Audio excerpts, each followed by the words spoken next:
நன்றி சொல்ல வார்த்தையே இல்லை இல்ல, அதை நினைக்கும் போது உயிரும் எனக்கு இல்ல.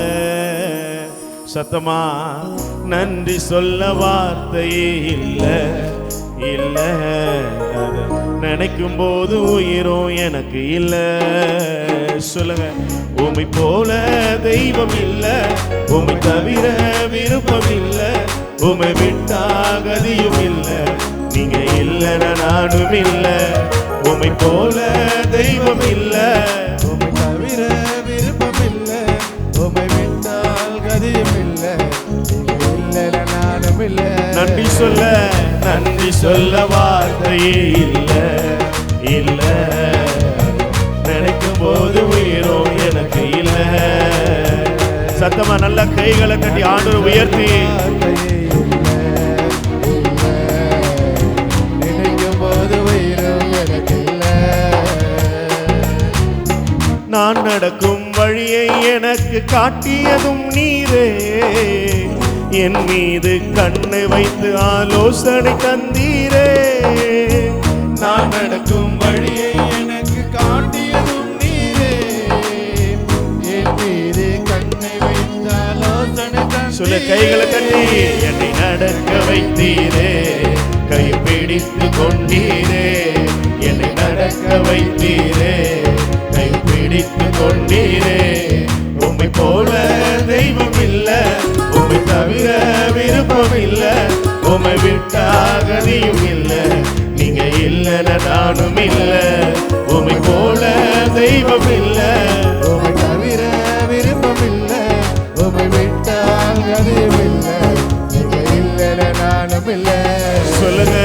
நன்றி சொல்ல வார்த்தையே இல்ல இல்ல,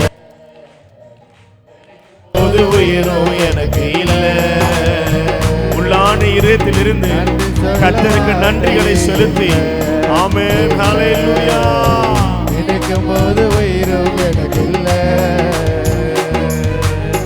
குப்பையில் இருந்த என்னை உயர்த்தி வைத்தீரே, ராஜாக்களோடு என்னை அமர செய்தீரே. குப்பையில் இருந்து என்னை உயர்த்தி வைத்தீரே, ராஜாக்களோடு என்னை அமர செய்தீரே. என்னை உயர்த்தி வைத்தீரே, உயர்த்தி அழகு பார்த்தீரே, என்னை உயர்த்தி வைத்தீரே. இந்த நாள்ல ஒரு உயர்வு, இந்த நாள்ல ஒரு மகிமையை கர்த்தர் நமக்கு தர வல்லமை உடையவரா இருக்கிறார். கைகளை தட்டி இயேசுப்பா எனக்கு எல்லாமே நீங்க தான் சுவாமி சொல்லுங்க, அறிக்கை பண்ணுங்க. உண்மை இல்லாமல் எங்களுக்கு யாரும் இல்லையப்பா. போல தெய்வம் இல்லை, உம்மை தவிர விருப்பம் இல்லை, உம்மை விட்டால் நன்றி நன்றி நன்றி இல்லைன்னா நானும் இல்லை. நன்றி சொல்ல வார்த்தையே இல்லை இல்ல, நினைக்கும் போது உயிரும் எனக்கு இல்ல. கைகள் எல்லாம் வானத்துக்கு நேரா உயர்த்தி கடந்த நாட்களிலே இப்போதல்ல ஒரு மாத காலமாய் ஆண்டவர் யாக்கோபை குறித்து தியானிக்கும்படியாய் சொல்லிக் கொண்டே இருந்தார். யாக்கோபு ஆசீர்வதிக்கப்பட்டதற்கு 5 ரகசியங்கள், 5 காரணங்கள் உண்டு. இந்த நாளிலே தெய்வம் என்னையும் ஆசீர்வதிக்க நல்லவராய் இருக்கிறார். எல்லா கைகளை உயர்த்துங்களேன், எல்லா கைகளை உயர்த்துங்க. ஆண்டவரே, இந்த நாளை எங்களுக்கு ஒரு ஆசீர்வாதத்தின் நாளாய் தாங்கப்பா. இந்த ஞாயிறு ஆராதனை எங்களுக்கு ஒரு மனமகிழ்ச்சி நாளா மாறணும். இங்கிருந்து போகும்போது ஒருவேளை வரும்போது வெறும் மடியாய் வந்திருக்கலாம், வெறுமையோடு வந்திருக்கலாம், கண்ணீரோடு வந்திருக்கலாம், அநேக கேள்விகள் கலக்கங்களோடு வந்திருக்கலாம். ஆனால் திரும்ப போகும்போது என் மடி நிறைய நன்மைகளை, ஆசீர்வாதங்களை, கிருபைகளை பெற்றுக்கொள்ள கர்த்தர் கிருபை தருவீராக. யாக்கோபு ஆசீர்வதிக்கப்பட்டது போல நாங்கள் ஆசீர்வதிக்கப்படணும்பா.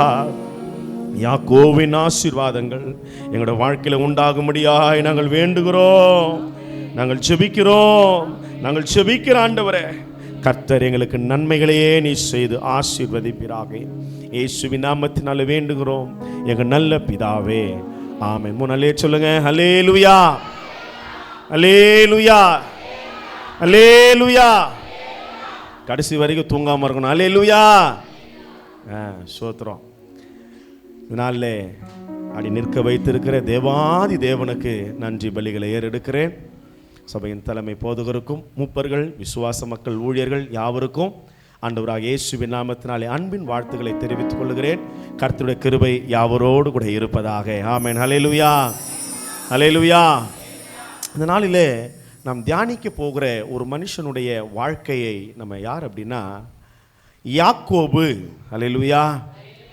நீங்கள் ஹல்லேலூயா ஆமேன்னு சொன்னாதான் வண்டி ஓடும். என்ன சொல்லணும்?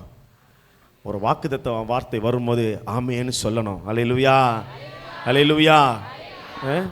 யாக்கோபு ஆசீர்வாதமான ஒரு மனுஷனாக இருக்கிறார், ஆசீர்வதிக்கப்பட்டார். வேதத்தில் அவர் சொல்லுகிறார், எடுத்து வாசிக்க போகிறோம். ஆதியாகமத்தின் புஸ்தகம்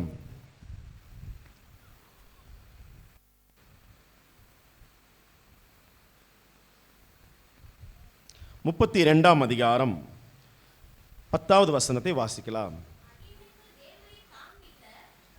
மைக்கில் வாசிங்கம்மா. இந்த ப்ளூ கலர் மைக் பண்ணுங்க. ரெட்டு வாசி. அடியேனுக்கு தேவரீர் காண்பித்த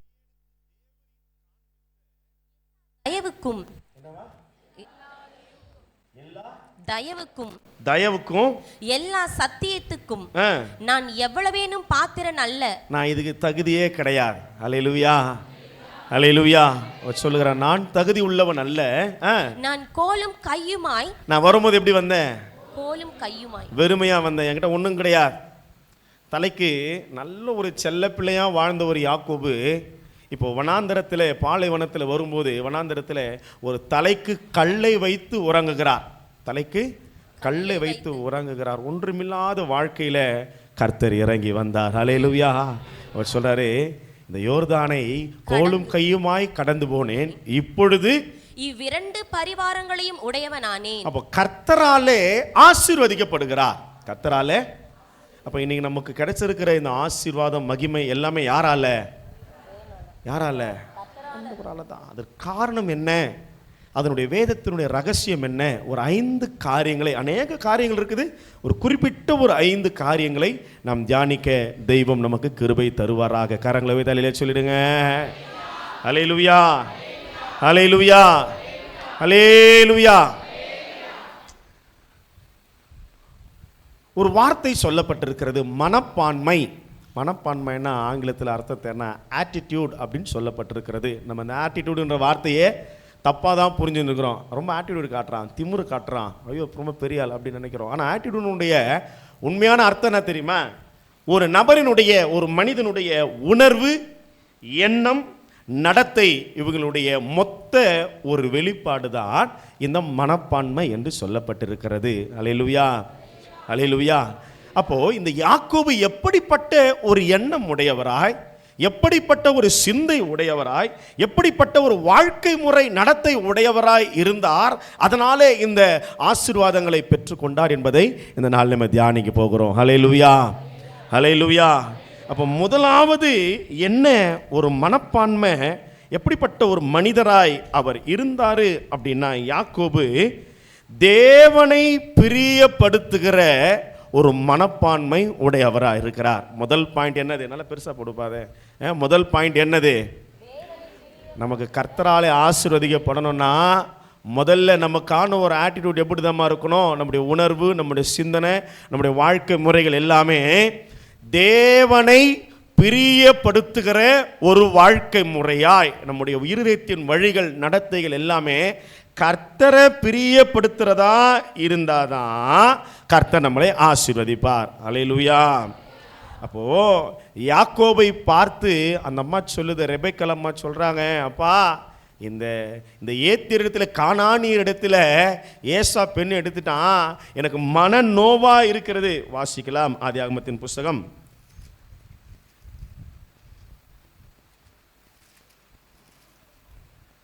26ஆம் அதிகாரம் 34-35 வாசிங்க பார்க்கலாம். ஏசா 40 வயதான போது ஏத்தியனான பேயேரினுடைய குமாரத்தியாகிய யூதித்தையும் ஏத்தியனான ஏலேனுடைய குமாரத்தியாகிய பஸ்மாத்தையும் விவாகம் பண்ணினான். அவர்கள் ஈசாக்குக்கும் ரெபேக்காளுக்கும் மனநோவாய் இருந்தார்கள். அவங்க எப்படி இருந்தாங்களா? மன ஒரு மனநோவை சந்திக்கிறாங்க. ஆகினாலே இந்த ரெபேக்காள் அம்மா இந்த யாக்கோபை பார்த்து ஒரு வார்த்தை சொல்றாங்க. 27வது அதிகாரம் 27ஆம் அதிகாரம் 46வது வசனத்தை வாசிக்கலாம். பின்பு ரெபேக்காள் ஈசாக்கை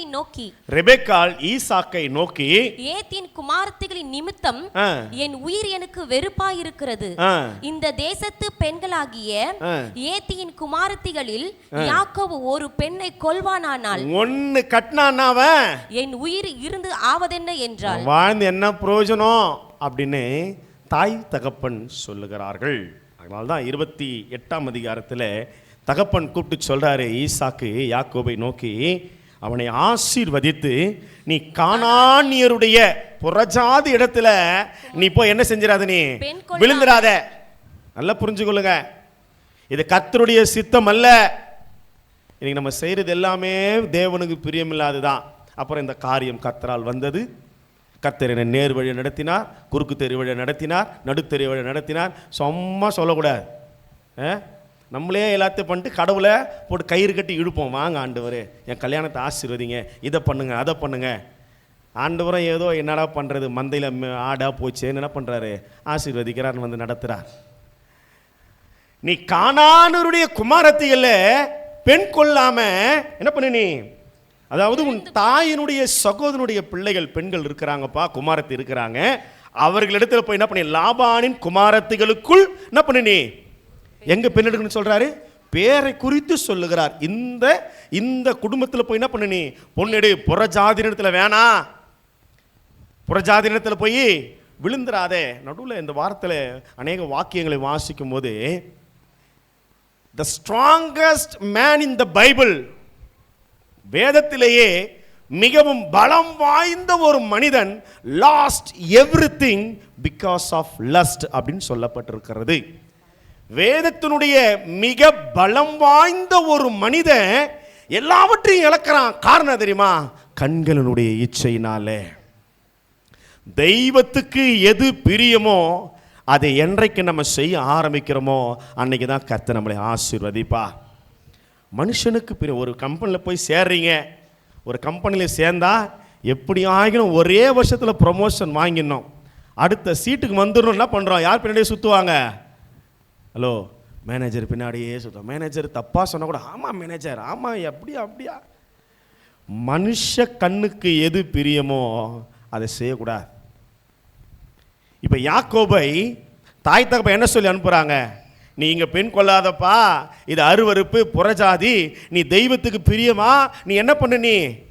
இப்போ நல்லா கவனிச்சு கொள்ளுங்களேன், எலியேசரை கர்த்தர் நேர்வழியை யார் வீட்டு நடத்தினாரு, லாபான் வீட்டுக்கு நடத்துறார் இல்லையா, எத்திர வீடு, இந்த லாபான் வீட்டு நடத்தி ரெபெக்காளை பெண் கொள்ளும்படி செய்கிறார். அப்போ தேவ சித்தம் என்ன, தேவ சித்தம்னா இப்படி தான் இருக்கும் அப்படின்றத நல்லா உணர்ந்த ரெபெக்காள் சொல்றாங்க, நீ வேற எங்கேயும் போயிடாத, இதை நான் கண்ணார கண்டிருக்கிறேன், வாழ்க்கையில் அனுபவித்து இருக்கிறேன், உன்னுடைய குடும்பம் நல்லா இருக்கணும், வாழ்ந்து சிறப்பாக இருக்கணும்னா தேவ சித்தத்துக்கு தெய்வத்துக்கு பிரியமா நீ மாறணும்.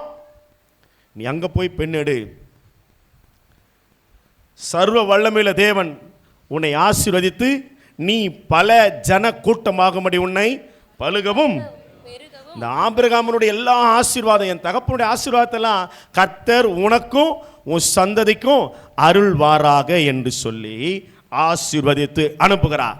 இப்போ யார் ஆசீர்வாதத்தோடு போறது, இப்போ ஒரு கட்டளை பெற்றவனாய் ஆசீர்வாதத்தை பெற்றுக்கொண்டு போகிறான். பின்னாடியே யார் வருது, எப்பவுமே யார் லேட்டாக தான் வருவா, ஏசா லேட்டாக தான் வருவார். எப்பவுமே லேட்டாக வந்தால் ஆசீர்வாதம் உன்னை விட்டு போயிடும். பக்கத்தில் பார்த்து சொல்ல, லேட்டாக வந்தால் எல்லாத்துலையும் லேட் ஆயிடுவேன். என்ன சொல்ல மாட்டேறீங்க, கொஞ்சம் சவுண்ட் வைப்பா இதில்.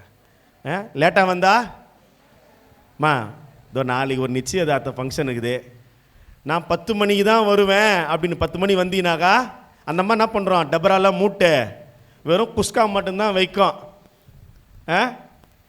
ஐயா என் விளக்கிலே எண்ணெய் இல்லை அப்படின்னா மணவாளன் போயிடுவார். தாமதமாக சர்ச்சுக்கு வரீங்கன்னா தாமதமாக தான் ஆசீர்வாதம் கிடைக்கும். ஏசா பின்னாடியே வரான், அவன் அந்த விருந்து தகப்பனுக்கு ஆகாரம் கொடுக்கும் கூட லேட்டாக தான் பின்னாடி தான் வரான் இல்லையா, எல்லாத்துலேயும் லேட்டாக இருக்கக்கூடாது. ஆசீர்வாதம் வேணும்னா ஜாக்கிரதை உள்ளவனுடைய கையோ ஆளுகை செய்யும். அல்லேலூயா, அல்லேலூயா. எத்தனை பேருக்கு புரியுது? எந்த விஷயத்துலையும் ஜாக்கிரதையாக இருக்கணும். ஒரு வேலையை உனக்கு கொடுத்துட்டாங்கன்னா அந்த வேலையை சிறப்பாக செஞ்சு முடிக்கிற வரைக்கும், பெஸ்ட்டாக செய்கிற வரைக்கும் அது உன் மைண்டு தூங்கவே கூடாது. பின்னாடியே ஏசா வருகிறான்.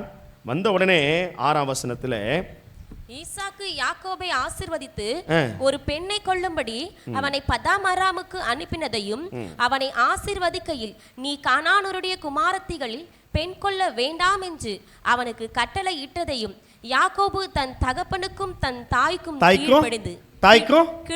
கீழ்ப்படிந்து. அப்போ எது தேவத்துக்கு பிரியமோ அந்த கீழ்ப்படிதலுக்குள்ள இந்த யாக்கோபு வருகிறான். அப்போ ஒரு கோலின் கீழே கட்டுப்படணும்.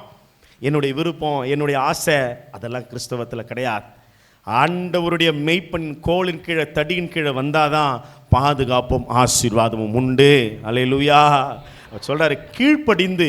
அவன் போனதை கேள்விப்பட்ட உடனே, அப்பா நானும் உமக்கு கீழ்ப்படுகிறேன், உமக்கு செல்ல பிள்ளையா இருக்கிறேன், இனிமேல் கவனமா இருக்கிறேன்னு சொல்லல.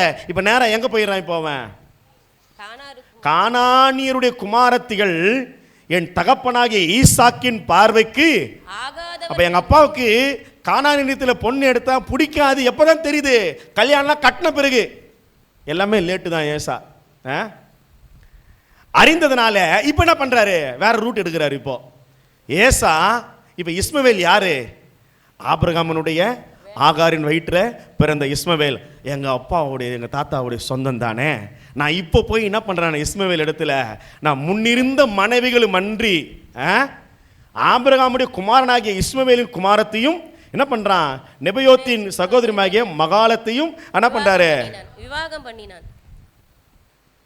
கல்யாணத்தை அதிகமாக்கிட்டே போறானே தவிர தெய்வத்துக்கு எது பிரியம்? அப்ப இஸ்மவேல் இடத்துல போய் பெண் எடுக்கிறதும் கர்த்தருக்கு பிரியம் கிடையாது.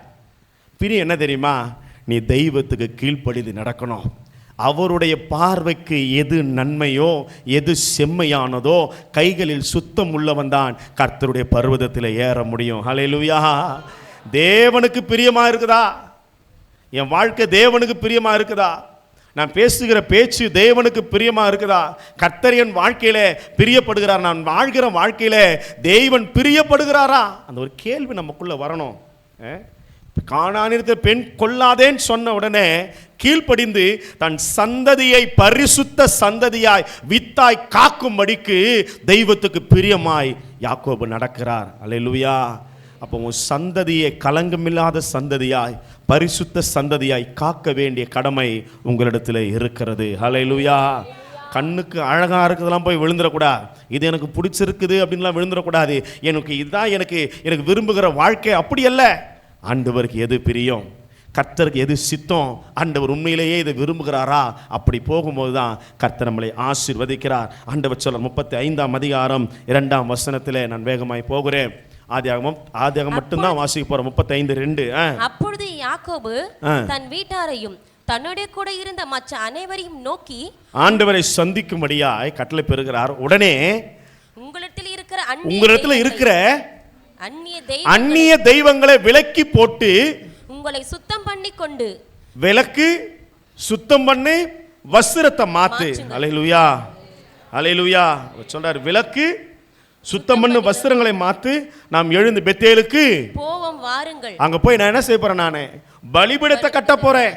பலிபீடத்தை கட்ட போறேன். வஸ்திரத்தெல்லாம் மாத்து, வாழ்க்கை முறைகளை மாத்து. இன்னைக்கு வார வாரம் ஆராதனை பலிபீடத்தை கட்டுறோம். ஆண்டவருக்கு நன்றி செலுத்துகிறோம். இன்னைக்கு சுத்திகரிக்கப்பட்டிருக்கிறோமா? தெய்வத்துக்கு பிரியமான ஒரு வாழ்க்கை இருக்குதா?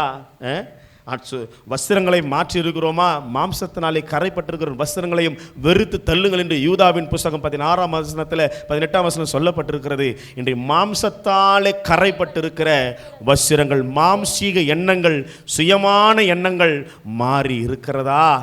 மாறி இருக்கிறதா? நீ தெய்வத்துக்குள்ள நம்ம சுத்திகரிக்கணும், பாராய்ந்து பார்க்கணும். அப்பொழுது அவர்கள், 4ஆம் வசனம் சொல்லுது, அப்பொழுது அவர்கள் தங்கள் கையிலே இருந்த எல்லா அந்நிய தெய்வங்களையும், என்னவா, எதை சுமந்துட்டு வராங்க? இன்னும் அந்நிய தெய்வங்களையும் தங்கள் காதணிகளையும் யாக்கோபிடத்தில். ஏன் இந்த காதணின்னு சொல்லப்பட்டிருக்குது அப்படின்னா, சில சுரூபங்கள் அதிலே வார்க்கப்பட்டு இருந்ததாக சொல்லப்பட்டிருக்கிறது. அப்போ புறஜாதி தெய்வத்தினுடைய சுரூபம் கூட இனி நான் என்ன செய்யக்கூடாது? நானே அணிந்து கொள்ளக்கூடாது. என்ன ஒரு வைராக்கியம் பாருங்களேன். எல்லாத்தையும் யாக்கோபு எடுத்து ஒரு மரத்தின் கீழே, கர்வாலி மரத்தின் கீழே என்ன செஞ்சிடறாரு? புதைத்து போட்டான். அல்லேலூயா. சில வாழ்க்கை முறைகளை எப்பொழுது நாம் புதைக்க ஆரம்பிக்கிறோமோ அன்னைக்கு தான் நம்ம தெய்வத்துக்கு பிரியமாக மாற முடியும். என் வாழ்க்கை, மை லைஃப் மை ரூல்ஸு, அப்படி தான் வாழ்க்கை ஓடுனுக்குது நிறைய பேருக்கு. அப்படிலாம் இருந்தால் ஆண்டவர் உடச்சி உட்கார வச்சிருவார். ஆண்டவருக்கு எது பிரியம்? உன் கண் போனபடி போகிற வாழ்க்கை அது தேவனுக்கு பிரியமான வாழ்க்கை இல்லை.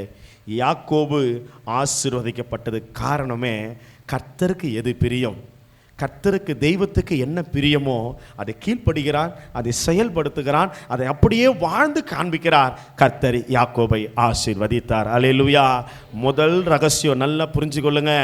யாக்கோபு ஆசீர்வதிக்கப்பட்டவனுடைய முதல் ரகசியமே தேவனை பிரியப்படுத்துகிற ஒரு மனப்பான்மை, ஒரு வாழ்க்கை முறை, எண்ணம். அப்போ இந்த எண்ண சிந்தை எல்லாமே தெய்வத்தை மட்டும்தான் நோக்கி இருக்கணும். அல்லேலூயா.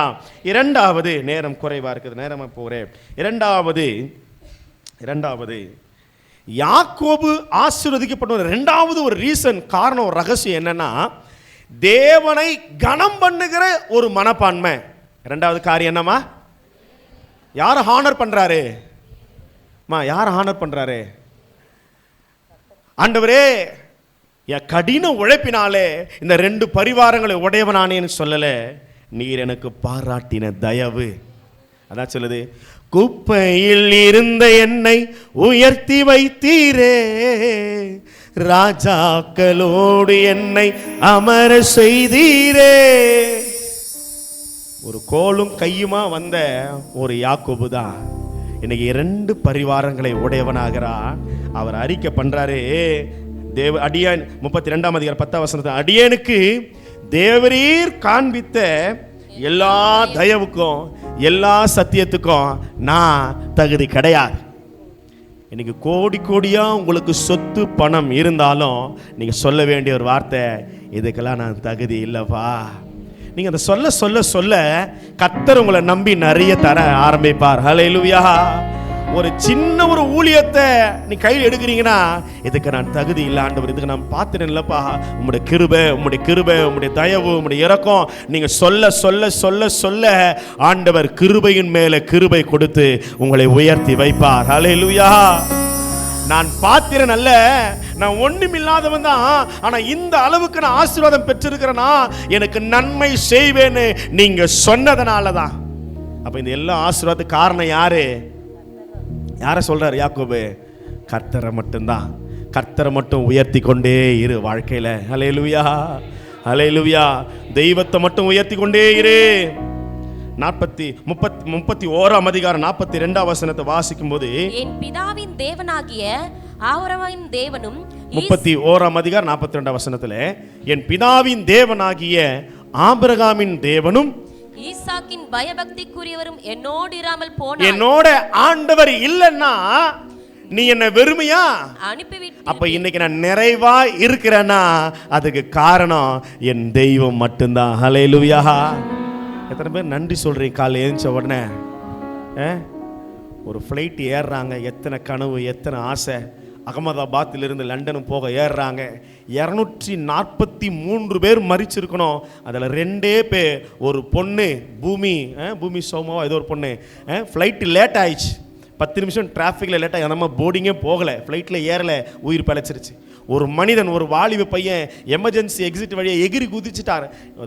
ஃப்ளைட் டேக் ஓவர் ஆகிற 5 நிமிடத்தில் 8 நிமிடத்தில் ஒரு பெரிய ஒரு ஹாஸ்டல் மேலே அந்த ஃப்ளைட் விழுந்து 241 பேர் பேர், எத்தனை குழந்தைங்க, எத்தனை பெரியவர்கள், எத்தனை கனவுகளோடு, எத்தனை விதமான வாழ்க்கை நினைவோடு அவர்கள் பயணித்திருப்பார்கள் இல்லையா? இன்னைக்கு மனித வாழ்க்கை ரொம்ப ஷார்ட்டு, ரொம்ப குறைவு. எப்போ யாருக்கு என்ன நடக்கும் நமக்கு தெரியாது, எப்போ என்ன முடிவு நமக்கு தெரியாது. இன்னைக்கு ஒவ்வொரு நாளும் கர்த்தர் நம்மளை ஜீவனோடு நல்ல கிருபை, நல்ல வசிரம், நல்ல சபையை ஆண்டவர் துதிக்க வச்சிருக்கிறார்னா கர்த்தருக்கு நன்றி செலுத்து.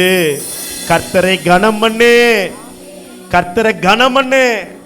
பெருமை பாராட்ட ஒன்றுமே கிடையாது, மேன்மை பாராட்ட ஒன்றுமே கிடையாது. எனக்கு கிடைத்திருக்கிற எல்லாமே, நான் வாழ்ந்து கொண்டிருந்த வாழ்க்கை, இந்த வாழ்க்கை, இந்த ஐஸ்வர்யம், இது எல்லாமே இது கர்த்தராலே எனக்கு கொடுக்கப்பட்ட கிருபை. அல்லேலூயா. நீங்க அதை சொல்ல சொல்ல ஆண்டவர் உங்களை அதிகமா நேசிக்க ஆரம்பிச்சிருவார். அல்லேலூயா. அப்ப ஆண்டவர் உங்களை அதிகமா நேசிக்க ஆரம்பிச்சிருவார். பார்ப்பா, நான் எவ்வளவு ஐஸ்வர்யங்கள் கொடுத்தாலும் கூட அவன் பெருமைப்பட மாட்டான். என்னை உயர்த்துறானே, அவனை தான் நான் நம்பி இன்னும் அதிகமாய் ஆசீர்வதிப்பேன். கர்த்தர் சொல்லுவாரா, சொல்ல மாட்டாரா? அல்லேலூயா. யாக்கோபு தேவனை கனம் பண்ணுகிற ஒரு மனுஷனா இருக்கிறார். வராரு, கோலும் கையுமா வராரு. ராத்திரி இருட்டிருது, ஒரு கல்லை வைத்து உறங்குகிறார். எடுத்து வாசிக்கலாம். 28ஆம் அதிகாரத்தில் ஒரு கல்லை வைத்து உறங்குகிறார். ஒரு சொப்பனம் வருகிறது. தூதர்கள் என்ன பண்றாங்களா? ஒரு ஏணி பூமியிலே வைக்கப்பட்டு 12ஆம் வசனத்திலே ஒரு சொப்பனம் கண்டான். ஒரு ஏணி பூமியில வைக்கப்பட்டிருக்கிறது. நுனி வானத்தை எட்டி இருக்கிறது. தேவதூதர் ஏறுறாங்க, இறங்குறாங்க. இதை பார்த்த உடனே ஆண்டவர் அவனை கர்த்தர் அதுக்கு மேலாக நின்று, உனது தகப்பனாகிய ஆபிரகாமின் தேவனும் ஈசாக்கின் தேவனுமாகிய கர்த்தர், நீ படுத்திருக்கிற பூமியை உனக்கும் உன் சந்ததிக்கும் தருவேன். உன் சந்ததி பூமியின் தூளை போல் இருக்கும். கிழக்கு மேற்கு வடக்கு தெற்கு எல்லாமே உனக்கு சொந்தமா நீ பரம்புவாய். உனக்குள்ள சந்ததிக்குள்ள பூமியின் வம்சங்கள் எல்லாம் ஆசீர்வதிக்கப்படும் சொன்னார். நான் உன்னோடு கூட இருந்து நீ போகிற இடத்துல எல்லாம் உன்னை நான் காத்து இந்த தேசத்துக்கு நான் திரும்பி வர பண்ணுவேன். நான் உனக்கு சொன்னதை செய்யும் அளவும் ஆண்டவர் வாக்குத்தத்தம் கொடுக்கிறாரே.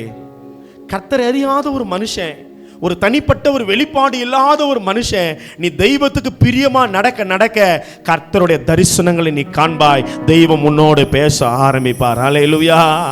நம்முடைய வாழ்க்கையே சரியில்லைன்னா கர்த்தர் பேசவே மாட்டார். கர்த்தர் பேசவே மாட்டார். யாக்கோபு நித்திரை தெளிந்து விழித்த போது, மெய்யாகவே தேவன் இந்த ஸ்தலத்தில் இருக்கிறார், இதை நான் அறியாதிருந்தேன். அவன் பயந்து, இந்த ஸ்தலம் எவ்வளவு பயங்கரமா இருக்கிறது, இது தேவனுடைய வீடு அல்லாமல் வேறல்ல, இது வானத்தின் ஆசீர்வாதம் கெச்சா மட்டும் போதும்னு ஓடிரல, இது வானத்தின் வாசல். பெத்தேல்.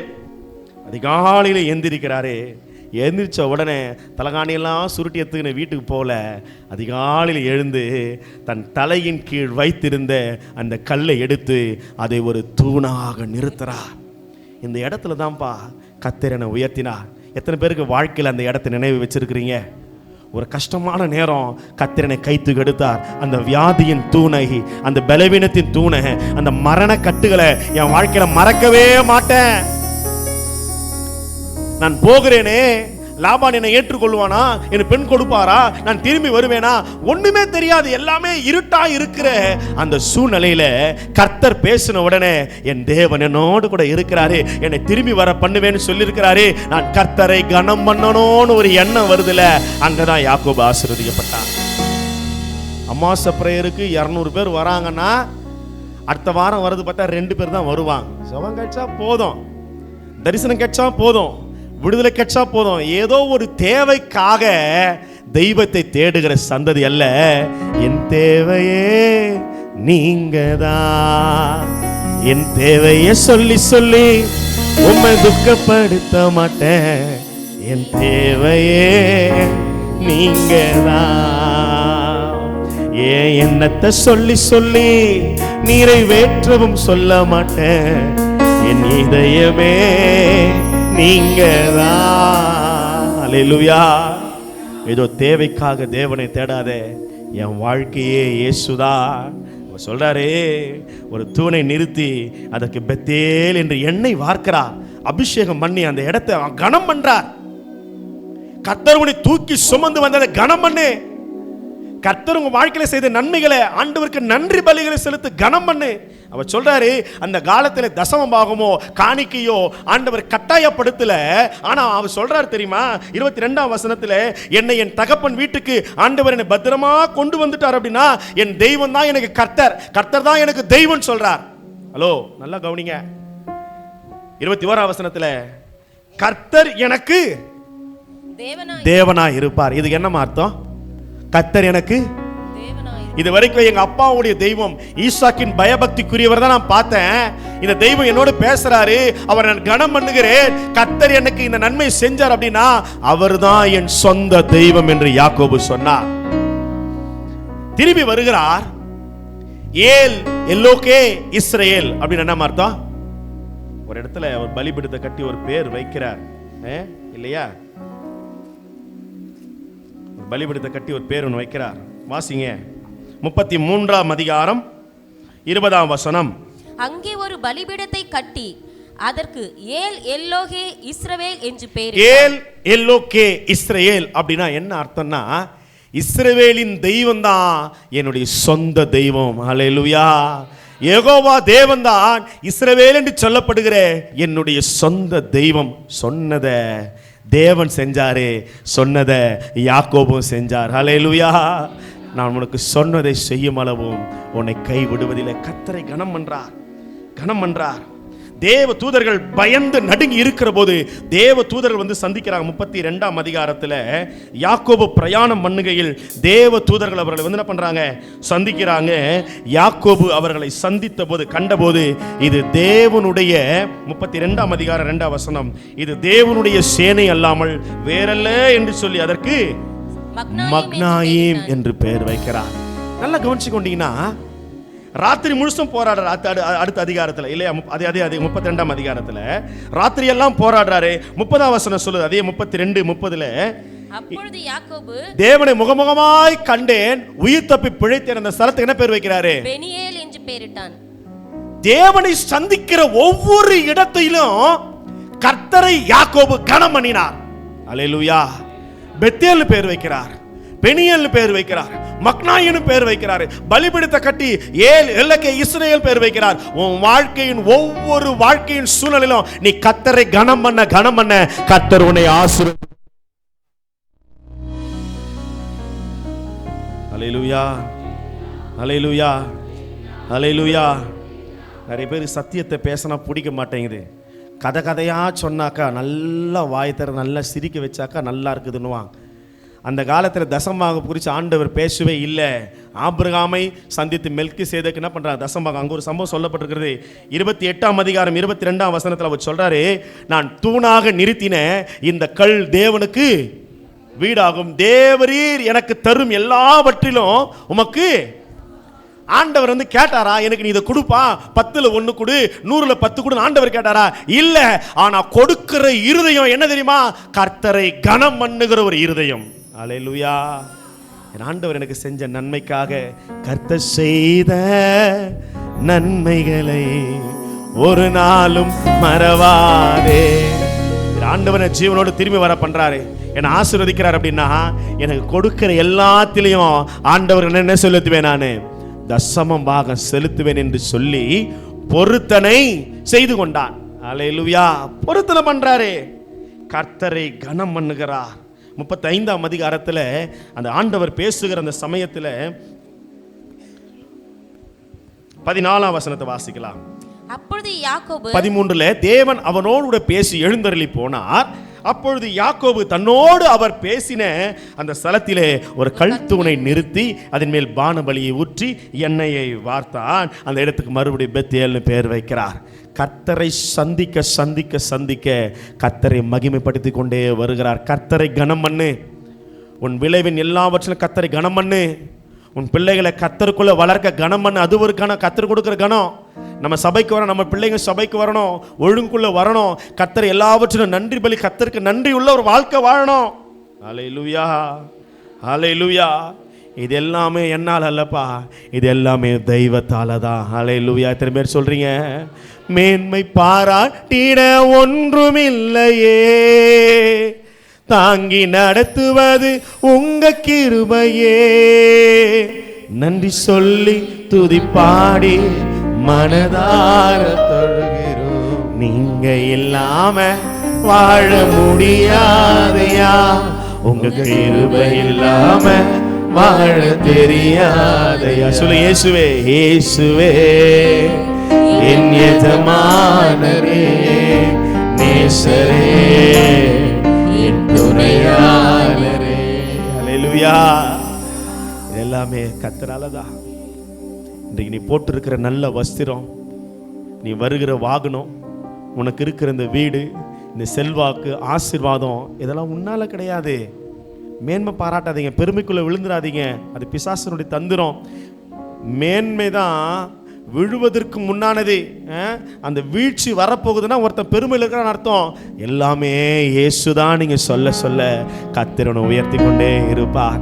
கர்த்தரை கனம் பண்ணு, கர்த்தரை கனம் பண்ணு, கர்த்தரை கனம் பண்ணு. கர்த்தரை கேட்கல, இது எனக்கு செலுத்துப்பா, அது எனக்கு செலுத்துப்பான்னு ஆண்டவர் கேட்கல. ஆனா என் தெய்வத்துக்காக ஏதாகிலும் செய்ய வேண்டுமே. கர்த்தரை எல்லாவற்றிலும் யாக்கோபு கனம் பண்ணினார். கர்த்தரை என்னை கனம் பண்ணுகிறவர்கள் கனம் அடைவார்கள். ஆண்டவர் சொன்னாரா சொல்லியா? ஆண்டவர் சொல்லியிருக்காரா? சொல்லி 1 சாமுவேல் ஆண்டவர் சொன்னாரா, என்னை கனம் பண்ணுகிறவர்கள் கனம் பண்ணப்படுவாங்க. நீ ஆண்டவர் அசட்டை பண்ணினா நீ கன ஈனப்படுவாய், அவமானத்துக்குள்ள போயிருவ. கர்த்தரை எல்லாவற்றிலும் கனம் பண்ணு, ஊழியனை கனம் பண்ணு, ஊழியத்தை கனம் பண்ணு, சபையை கனம் பண்ணு, எல்லாவற்றையும் சபையை மேன்மையான. நீ ஊழியத்தையும் சபையையும் இந்த ஆவிக்குரிய காரியங்களை நீ கனம் பண்ணதான் கர்த்தர் அதிகமாய் உங்களை ஆசீர்வதிப்பார். ஹல்லேலூயா, ஹல்லேலூயா. மூன்றாவது ஒரு காரியம் யாக்கோபு ஆசீர்வதிக்கப்பட்டதனுடைய மூன்றாவது ஒரு மனப்பான்மை இறுதி என்ன தெரியுமா? சமாதானத்தின் மனப்பான்மை. என்ன மனப்பான்மை? ஹலோ, எத்தனை பேருக்கு இது ஆசீர்வாதமா இருக்குது? கைகள் இதெல்ல சொல்லுங்க பார்க்கலாம். ஹல்லேலூயா. ஒரு அமைதி, ஒரு சமாதானம், ஒரு அமெரிக்கையை இந்த யாக்கோபு விரும்புகிற ஒரு மனுஷனா இருக்கிறார். எங்கடா சண்டை வந்துற போது அண்ணன் தம்பிக்குள்ளனே உடனே என்ன பண்ற, கிளம்பி மாமனார் வீட்டுக்கு போறா. அந்த இடத்துல ஒரு சம்பவம் நடக்குது. 34ஆம் அதிகாரத்தில் ஒரு சொந்த மகள் தீட்டுப்படுத்தப்படுகிறாள், தீனால் தீட்டுப்படுத்தப்படுகிறாள். இப்போ அந்த சீகேம் ஊருக்கு அந்த பிள்ளைய கல்யாணம் கட்டி கொடுக்கலான்னு எல்லாமே பேசியாச்சு, இறங்கி வந்துட்டாங்க. நாங்களும் நான் சுருக்கமாய் சொல்லுகிறேன், அந்த ஜனங்கள் நாங்களும் விருத்த சேதனம் பண்ணிக்கிறோன்னு சொல்லிட்டாங்க. ஆனால் கடைசி நேரத்தில் வஞ்சகமாய் 13ஆம் வசனம் வாசிங்க பார்க்கலாம். அப்பொழுது யாக்கோபின் குமாரர் சகோதரியாகிய தீனாலை சீகேம் என்பவன் தீட்டுப்படுத்தினபடியால் அவனுக்கும் அவன் தகப்பனாகிய ஏமோருக்கும் வஞ்சகமான மறுமொழியாக. ஹலோ, கிறிஸ்துவ பிள்ளைங்க இருதயத்தில் என்ன வரக்கூடாது? வஞ்சகனா கன்னிங். ஐயோ, அவங்க பேசுறது பார்த்தா அப்படியே பரலோகமே இறங்கி வந்துற மாதிரி தெரியும். ஆனா உள்ளுக்குள்ள எப்போது இவன் சாவான், எப்போது இவன் பெயர் அழியும். இதை நான் சொல்ல, தாவீது எழுதி வச்சுக்கிறார். நல்லா பேசுறாங்க, ஆனா அவன் வார்த்தையோ பட்டய குத்துக்கள் போல் இருக்கிறது. இவன் எப்போ சாவான், எப்போ பேர் அழியுங்கிறான். ஆனா மூஞ்சுக்கு முன்னாடி நல்லா பேசுறான்.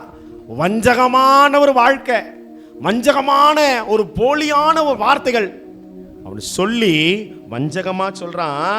நீங்கள் எங்களுக்குள்ள உங்களுக்குள்ளும் விருத்த சேதனம் இல்லாத கொடுத்துட்டா எங்களுக்கு நிந்தையா இருக்கும், ஆகையினால நீங்க எல்லாரும் விருத்த சேதனமாகன்னு சொல்றான். சரி, ரைட், ஓகே அப்படின்னு இந்த சீகேம் ஊரும் அந்த பிரபுக்குள்ள எல்லாரும் சேர்ந்து தீர்மானம் பண்ணி விருத்த சேதனம் எடுக்கிறாங்க. 25 நான் சுருக்கமா சொல்லு, 25ஆம் வசனம் வாசிங்க பார்க்கலாம். முஞ்சம் நாளில் அவர்களுக்கு நோவெடுத்து கொண்ட போது யாக்கோபின் குமாரரும் தீனாலின் சகோதரருமாக சிமியோன் லேவி என்னும் இவ்விரண்டு பேரும் தன் தன் பட்டயத்தை எடுத்துக்கொண்டு எல்லாம் நோவெடுத்து படுத்துட்டு இருக்கிறான். துணிகரமாய் சிமியோனும் லேவியும் தன் தன் பட்டயத்தை என்ன எப்படியா துணிகரமா. ஒருவன் சமாதானத்துக்கு இறங்கி வருகிறான், ஆனா இவன் என்ன செய்யறான்? இப்போ துணிகரமா பட்டயத்தை எடுத்து என்ன பண்றான்? பாய்ந்து ஆண் மக்கள் யாவரையும் கொன்று போட்டு பட்டணத்தை கொள்ளையாக்கி ஆடு மாடு வேலைக்கார் எல்லாத்தையும் ஓட்டிட்டு வந்துடுறான். கிறிஸ்தவ பிள்ளைகள் இன்னைக்கு கர்த்தர் அருவருக்கிற ஒரு காரியத்தை நான் சொல்லுகிறேன், அது ஒரு சாபம். வேத வசனத்தின்படியே நான் சொல்லுகிறேன். ஆதியாகமத்தின் புஸ்தகம் 49ஆம் அதிகாரம் 5, 6, 7. சிமியோனும் லேவியும். இவ பட்டயத்தை துணிகரமாக எடுத்தது யாரு? சிமியோனும் லேவியும். Simeon Levi. இப்போ ஆபிரகாம் யாக்கோபு ஆசீர்வதிக்கும் போது என்ன சொல்றாருன்னா, அவர்களுடைய பட்டயங்கள் என்னவா? கொடுமையின் கருவிகள், கொடுமையான கருவி. என் ஆத்துமாவே அவருடைய ரகசிய ஆலோசனைக்கு உடன்படாதே. இந்த ரகசியமான ஆலோசனை நீ உடன்படாத. என் மேன்மையே அவர்கள் கூட்டத்தில் நீ சேராதே. அப்ப யாரோட சேரக்கூடாது? வன்முறை, வஞ்சகம், பழி வாங்குதல், பட்டயம், கலங்க பண்ணுகிற, வாசனையை கெடுக்கிற இப்படிப்பட்ட வன்முறைகளுக்கு நேராய் விசுவாச பிள்ளைகள் இறங்கவே கூடாது. எல்லா கைகளை உயர்த்துங்களேன், எல்லா கைகளை உயர்த்துங்க. பட்டயத்தை எடுக்கிறவன், மத்திய 26:32 ஆண்டவர் சொல்றாரு, பட்டயத்தை எடுக்கிறவன் பட்டயத்தினாலேயே மடிந்து போவான். வன்முறை கிறிஸ்தவ வழி அல்ல. சொல்லுங்க, நான் எதுக்கும் வன்முறையை கையாளக்கூடாது. இந்த வன்முறை, சண்டை, அடிக்கிறது, உதைக்கிறது, பட்டயத்தை எடுக்கிறது, இதெல்லாம் என்னுடைய வழி அல்ல. வன்முறை எடுத்தா கர்த்தருடைய சாபங்கள் வருகிறது. ஹல்லேலூயா. வசனம் சொல்லுகிறது, கை கழுப்புங்க. அவர்கள் தங்கள் கோபத்தினாலே ஒரு புருஷனை கொன்று தங்கள் அகங்காரத்தினாலே அரண்களை நிர்மூலமாக்கினார்கள். உக்கிரமானவர்கள் கோபமும் கொடுமையானவர்கள் மூர்க்கமும் சபிக்கப்பட கடவது. யாரை சபிக்கிறாரே? சிமியோன் லேவிய அப்பாவே சபிக்கிறார். ஏன் தெரியுமா? வன்முறை, பட்டயம் கையில் எடுக்காத, சாபம் தொடரும். யாக்கோபிலே அவர்களை பிரியவும் இஸ்ரவேலில் அவர்களை சிதறவும் பண்ணுவேன். சிதறி போச்சு இந்த சந்ததிகள். நல்லா புரிஞ்சு கொள்ளுங்க. பழி வாங்குற எண்ணம், பழி வாங்குதல் யார் தெரியுமா? The week mentality. பலவீனமானவர்கள் தான் அதை பழி வாங்கணும், எப்படியாவது இதை செய்யணும் அதை செய்ய நினைப்பாங்க. ஸ்ட்ராங், கத்தருக்குள்ள பலம் உள்ளவர்கள் கத்தர் கையில் அதை கொடுத்துட்டு போயிட்டே இருப்பாங்க. உடனே புரிஞ்சுக்கொள்ள, உங்களுக்கு விரோதமாக யாருன்னா செய்கிறாங்களா, கர்த்தர் இடத்துல அந்த காரியத்தை ஒப்பு கொடுத்துட்டு நீ முன்னோக்கி போய்கொண்டே இரு. கர்த்தர் ஒரு காலத்தை வைத்திருக்கிறார். பழி வாங்குதல் கர்த்தருக்குரியது. கர்த்தர் பதில் செய்வார். உன்னை யாருன்னா ஏமாத்திட்டாங்கன்னா கஷ்டம் தான், கண்ணீர் தான், கடந்து வா, கடந்து வா. கர்த்தர்களை திடப்படுத்திக் கொள்ளு. பழி வாங்குதலை கர்த்தர் செய்வார். ஆனா உன் கையில பட்டயத்தை எடுக்காத. பழிக்கு பழி வாங்குவேன் அப்படின்னு சொல்லாத. வார்த்தைக்கு வார்த்தை பேசாத.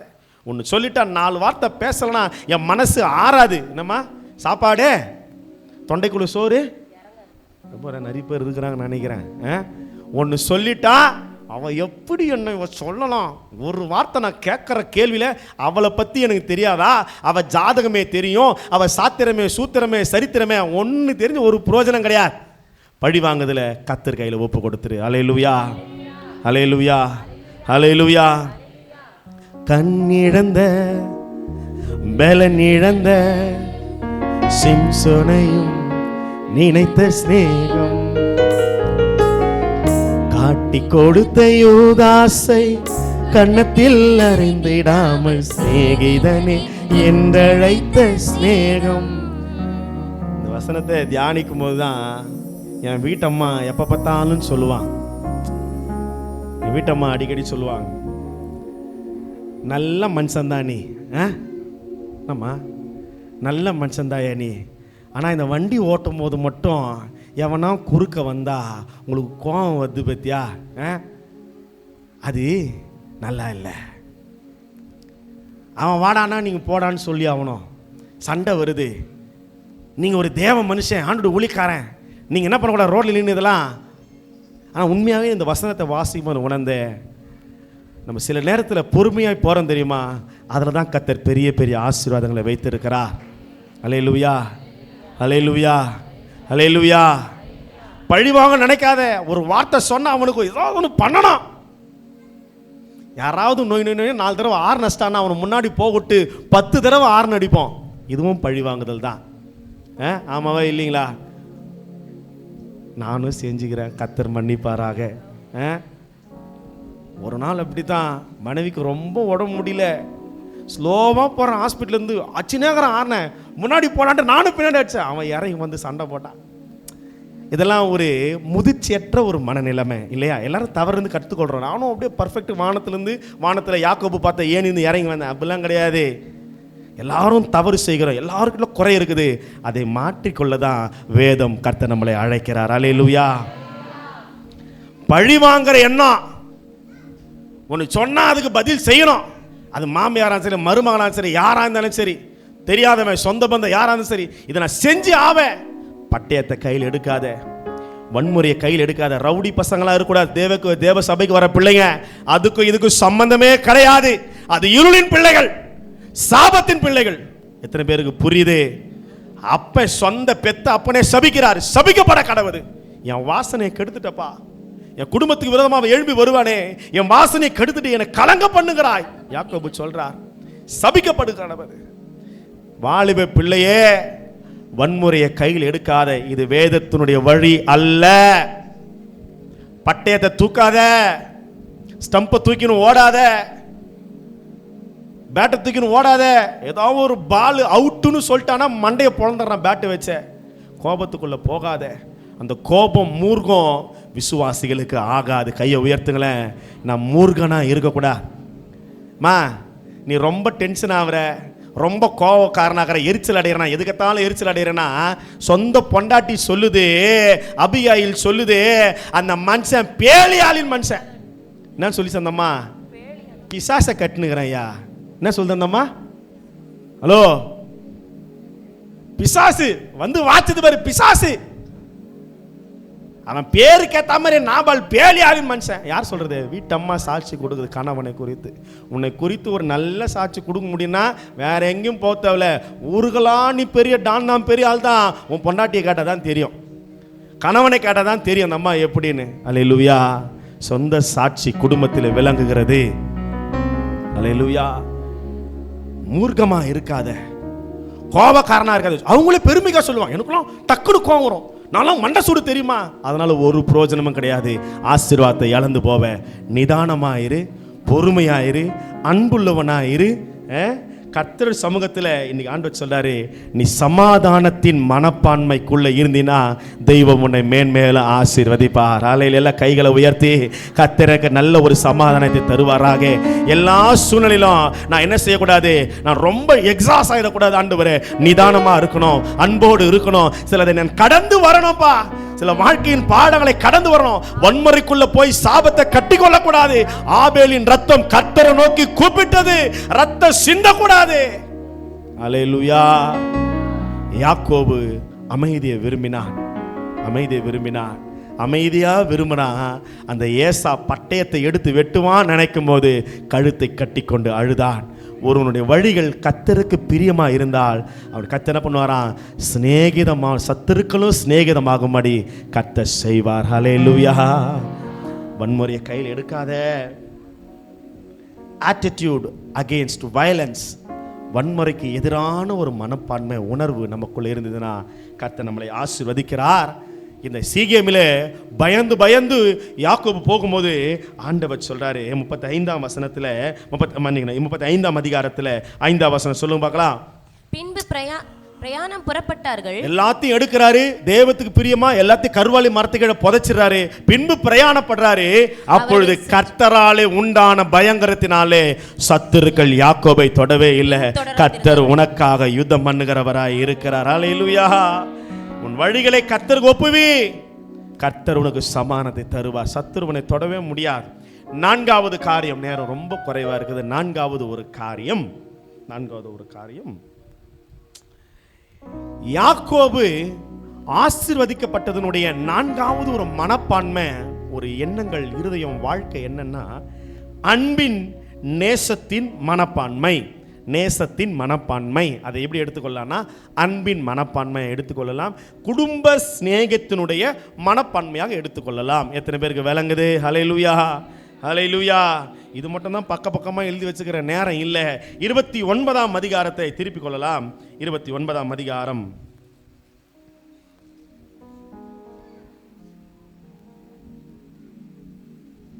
17-18 வாசிங்க பார்க்கலாம். லேயாளுடைய கண்கள் கூச்ச பார்வையாய் இருந்தது. ராகேலோ ரூபவதியும் பார்வைக்கு அழகானவளுமாய் இருந்தாள். யாக்கோபு ராகேல் பேரில் பிரியப்பட்டு, ராகேல் பேரிலே ஒரு நேசம் வருது இல்லையா? நல்லா கவனிச்சு கொள்ளுங்க. ஒரு நேசம், ஒரு அன்பு குடும்பத்து மேல வைக்கிறாரு. உம்முடைய இளைய குமாரத்தி ஆகிய ராகேலுக்காக உம்மிடத்தில் 7 வருஷம் வேலை செய்கிறேன். என்ன ஒத்துக்கிறாரு? 7 வருஷம் வேலை செய்கிறேன். இப்போ காரியம் வேற மாதிரி போகுது. மூத்த மகளுக்காகவும் 7 வருஷம், 14 வருஷம், இன்னும் ஒரு 6 வருஷம் மந்தைக்காக. மொத்தம் எத்தனை வருஷம் வேலை செய்யறாரு யாக்கோபு? சொல்லுங்களேன். எத்தனை வருஷம் வேலை செய்யறாரு? 20 வருஷம் நாயா பேயா உழைக்கிறாரு. வசனம் சொல்லுது, அந்த அதிகாரத்துக்கு 20ஆம் வசனம் வாசிங்க பார்க்கலாம். அந்தபடியே யாக்கோபு ராகேலுக்காக 7 வருஷம் வேலை செய்தான். எத்தனை வருஷம் வேலை? 7 வருஷம். ஒரு வசனத்துல 7 வருஷம் கடந்து போகுது. ஒரு வருஷத்துல, ஒரே வசனத்துல 7 வருஷம் வேலை செஞ்சான்னு சொல்லப்பட்டிருக்கிறது. ஆனால் எவ்வளவு கஷ்டம், எவ்வளவு பாடு. காரணம் என்ன? அவள் பேரில் இருந்த பிரியத்தினாலே. என்னவா? அவள் பேரில் இருந்த பிரியத்தினாலே அந்த வருஷங்கள் அவனுக்கு கொஞ்ச நாளாக தோன்றினது. வருஷங்கள் எல்லாம் இப்ப நாளா தெரிஞ்சுதான். யாருக்கு? யாக்கோபுக்கு. அன்பு வைக்கிறார். இன்னைக்கு ஆண்டவர் குடும்பத்துக்கு என்ன சொல்லித் தரார்னா, உன் மனைவியை நேசி, கட்டுன மனைவியை நேசி, உனக்கு கர்த்தர் கொடுத்த உடன்படிக்கையின் தோழியை கனம் பண்ணு. அம்மா, உன்னை தவிர என்னை யாரும் இப்படி நல்லா பார்த்துக்க முடியாது. சும்மா ஒரு வார்த்தை சொல்லுங்களேன். சொன்னால் ஒன்றும் குறைஞ்சிட மாட்டீங்க. மனைவியை நேசிக்கணும், மனைவியை ஆதரிக்கணும். 7 வருஷத்தை 7 நாளில் மனுஷன் முடிச்சிட்டாரு. 20 வருஷம் உழைக்கிறாரு. அவர் சொல்றார் பாருங்க, யாக்கோபு. நான் சுருக்கமாக, நிறைய காரியங்கள் இருக்குது, நான் சுருக்கமாக சொல்லுகிறேன். 30ஆம் அதிகாரம் 26ஆம் வசனம் வாசிங்க பார்க்கலாம். நான் உமக்கு ஊழியம் செய்து சம்பாதித்த என் மனைவிகளையும் என் பிள்ளைகளையும் எனக்கு தாரும். இப்போ என்ன கேட்கிறாரு? குடும்பத்தை தான் யாக்கோபு கேட்கிறார். எதுக்கு என் ராப்பகலா உழைக்கிற? இனி பிள்ளைங்களுக்கு பெற்றவங்க கஷ்டம் தெரியல, மனைவிக்கு எங்கிருந்து பணம் வருதுன்னு தெரியல. நல்லா கவனிங்க. ராப்பகலா 20 வருஷம் பகல்ல, வெயில, இரவில, நிழல எல்லாத்திலும் கஷ்டப்பட்டு உழைக்கிறார். எதுக்காக தெரியுமா? எதுக்காக பாடுபட்டார்? எதை நேசிச்சார்னா, குடும்ப சிநேகத்துக்காக. அல்லேலூயா. என் குடும்பத்தை எனக்கு கொடுத்துருங்கப்பா, என் குடும்பத்தை எனக்கு கொடுத்துறியா, எனக்கு கொடுத்துறியா. 30ஆம் வசனம் சொல்லுகிறது, நான் வரும் முன்னே உங்களுக்கு இருந்து கொஞ்சம், நான் வந்த பின்னாடி கர்த்தர் உங்களை ஆசீர்வதிச்சனால அது பெருகி இருக்கிறது. இனி நான் என் குடும்பத்துக்கு சம்பாத்தியம் பண்ணுவது எப்போது? என் குடும்பத்துக்கு சம்பாத்தியம் பண்ணுவது எப்போது? ஆண்டவர் ஆதாமுக்கு முதல்ல கொடுத்த வேலைனா தெரியுமா? நல்லா சாப்பிடு, நல்லா தூங்கு, சந்தோஷமா இரு. ஆனால் நாளைக்கு உன்னை கட்டினவன் உன்னை மதிக்கணும்னா ஆண்டவர் மண்வெட்டியும் கடபாரையும் கொடுத்து போய் இந்த நிலத்தில் என்ன பண்ணு? என்ன சொன்னாரு? பண்படுத்து. சொல்லுங்க. வேலை செஞ்சாதான் மனைவி உங்களை மதிப்பாள். வேதம் சொல்லுது, நான் சொல்ல. ஒரு கணவன் என்று சொன்னா என்னம்மா கேட்குறீங்க? பொண்ணு கொடுக்கும் போது மாப்பிள்ளை என்ன? ஐயோயோ, முழு சபையும் வாய் திறக்குதுப்பா. மாப்பிள்ளை, என் பையன் ஐடியில் வேலை செய்கிறாமா, 1 லட்ச ரூபா. அவன் கண்ணை மூடி குத்துறது. வேலை தேனுங்கிறாமான்னு சொல்லுங்களேன். அது புருஷ ஒரு யோகியம். ஆண்டவர் சொல்றாரு, நீ சோம்பேறியா இருக்காத. சோம்பேறியின் வயலை கர்த்தர் ஆசீர்வதிக்க மாட்டாரு. உனக்கு கொடுத்த உன் மனைவிக்காக, பிள்ளைகளுக்காக ஜீவனை கொடுத்து நேசித்து உயர்த்தி அவன் வாழ வைக்கிறவன் தான் புருஷன். என் குடும்பத்துக்காக எப்ப சம்பாத்தியம் பண்றது? 20 வருஷம் நான் உனக்கே நான் உழைச்சிட்டேன். எப்ப நான் சம்பாத்தியம் பண்றது? குடும்பத்தை நேசிக்கிறாரு. நேசித்த ஒரு காரியத்துக்காக அவர் ஃபைட் பண்றாரு பாருங்க. அதுதான் யாக்கோபுடைய மனப்பான்மை. Hallelujah, hallelujah, hallelujah. Protect what you love. நீ நேசிக்கிறத காப்பாற்றுகிறவன் தான் உண்மையான ஒரு மனிதன். குடும்பத்தை காப்பாத்து, பிள்ளைகளை நல்ல நிலைமைக்கு கொண்டு வா. அது எங்கேயோ போகுது, அவங்க இப்படி தான். அது உண்மையான தகப்பனுடைய, உண்மையான தாயினுடைய, உண்மையான குடும்பத்தினுடைய அடையாளம் அல்ல. குடும்பத்துக்காகவே யாக்கோபு இப்போ சீகேமிலே சண்டை வர போதுன்னு தெரிஞ்ச உடனே அவர் முன்னாடி வச்ச ஒரு காரியம் என்ன தெரியுமா? 30ஆம் வசனம், 34ஆம் அதிகாரம் 30ஆம் வசனத்துல, 34ஆம் அதிகாரம் 30ஆம் வசனத்துல, அப்பொழுது யாக்கோபு சிமியோனையும் வேகமா இந்த தேசத்தில் குடியிருக்கிற என்ன நீ வாசனை நீ கெடுத்து என்னை கலங்கம் பண்ற, நான் கொஞ்ச ஜனம் உள்ளவன். அந்த கொஞ்ச ஜனம்னா யாரு? குடும்பம். அவர்கள் எனக்கு விரோதமாய் கூட்டம் கூடி நானும் என் குடும்பமும் அழியும்படி என்னை வெட்டி போடுவார்களே. எது அழிஞ்சிடக்கூடாதுன்னு நினைக்கிறாரு? குடும்பம் அழிஞ்சிடக்கூடாதுன்னு நினைக்கிறார். ஏசா வரும்போது பகுதி பகுதியாய் குடும்பத்தை பிரிக்கிறார். ஏன் தெரியுமா? காரணம் இல்லாம இல்லை. ஏதாவது ஒன்று அவன் கோபத்தில் அழிஞ்சாலும் எனக்கு சொல்லிக்கொள்ள ஒரு சந்ததி குடும்பத்தை நான் காப்பாற்ற வேண்டிய பொறுப்பில் இருக்கிறேனே. ராத்திரியெல்லாம் தனிமையில் நிற்கிறார். எல்லாரும் அக்கறை படுத்தி விட்டு யாக்கோபு பிந்தி தனித்து இருக்கிறார். ஏன் அந்த தனிமை? ஏன் அந்த உழைப்பு? ஏன் அந்த பிரயாசம்? குடும்பத்தை நல்ல நிலைமைக்கு கொண்டு வர வரைக்கும் நீ தூங்கவே கூடாது. அக்கறை இல்லாத கணவன்மார்கள், அக்கறை இல்லாத பிள்ளைகள், டெய்லி அப்பா கிட்ட இருந்து காசு வாங்கணும், அம்மா கிட்ட இருந்து காசு வாங்கணும், வண்டி வேணும், இந்த வண்டி தான் வேணும், இதுதான் வேணும், அதுதான் வேணும். பொறுப்பில்லாத பிள்ளைகள். உன்னால குடும்பத்தின் தரத்தை உன்னால உயர்த்த முடியுமா? என் பிள்ளை கேட்டவனே வாங்கி கொடுத்துருவோம், அவ்வளோ அன்பு. அது உண்மையான அன்பு இல்லை. அப்படி அவன் ஒழுக்கத்தில் வரவே மாட்டான். உன் பிள்ளைகளை கர்த்தருக்குள்ள வளர்க்க ஆரம்பிக்கணும். ஹல்லேலூயா, ஹல்லேலூயா, ஹல்லேலூயா. குடும்பத்தை அவர் நேசிக்கிறார். யாக்கோபு குடும்பத்து மேல நேசம் வைக்கிறார். 31ஆம் அதிகாரத்தில் 49 வசனம் வாசிங்க பார்க்கலாம். இப்ப லாபான் சொல்றாரு, மாமனார் சொல்றாரு, நான் ஒருவர் விட்டு மறைந்த பின் நீ என் குமார்த்திகளை துயரப்படுத்தி. இப்ப யாக்கோபை பார்த்து மாமனார் சொல்றாரு மருமகனை பார்த்து, எப்பா நான் உன் கண்ணுக்கு எதிரவே உன்னை வச்ச காரணம் என்ன தெரியுமா? என்ன காரணம்? என்ன காரணம்? நீ என் பொண்ணை என்ன பண்ணக்கூடாது? துயரப்படுத்திட்டு அவர்கள் எல்லாமல் வேறு ஸ்திரீகளை விவாகம் பண்ணினானால். இப்ப லாபானுடைய இருதெல்லாம் என்னதமாகுது? இன்னும் யாக்கோபு நம்பல. இவன் எங்கடா என் பொண்ணுங்களை கஷ்டப்படுத்தி, இப்ப பொண்ணுங்களுக்கு கல்யாணம் பண்ணி பொண்ணுங்களுக்கு ஒரு வேலைக்காரியும் குத்துக்கிறாரு. இவன் வேற பிள்ளை மேல ஆசைப்பட்டு என் பிள்ளைய வேலைக்காரி ஆக்கிடக்கூடாதுன்னு, அடிமையாக்கிடக்கூடாதுன்னு அவன் யாக்கோபின் மேல கவனம். இதுவும் ஒரு அன்பு தான் குடும்பத்தின் மேல. அல்லேலூயா. சொல்றாரு, நீ விவாகம் பண்ணினா கர்த்தர் எனக்கும் உனக்கும் நடுநின்று கண்காணிக்க கடவுள். அப்ப கணவன் மனைவி உறவில யார் கண்காணிக்கிறது? கர்த்தர் கண்காணிக்கிறார். சொல்லுங்களேன், வாய் தர. யார் கண்காணிக்கிறது? யார் கண்காணிக்கிறது? யார் கண்காணிக்கிறது? கணவன் மனைவி. யோபு சொல்றாரு, என் கண்களோடு உடன்படிக்கை பண்ணின நான் வேறொரு ஸ்திரிய, வேறொரு கணவனை, ஐயோ அவங்க குடும்பத்துல பாரு என்னமா பட்டு புடவை, என்னமா வாழ்றாங்க, என்ன வீடு, என்ன ஆஸ்தி, என்ன வாகனம், என்னமா வராங்க. அதுவுமே ஒரு இச்சை தான். உனக்கு கடவுள் கொடுத்துக்கிற வாழ்க்கையை நீ சந்தோஷமா வாழ ஆரம்பிச்சேன்னா, கர்த்தரை கவனம் பண்ணினா கர்த்தர் உன்னை மேன்மையா வைப்பார். அல்லேலூயா.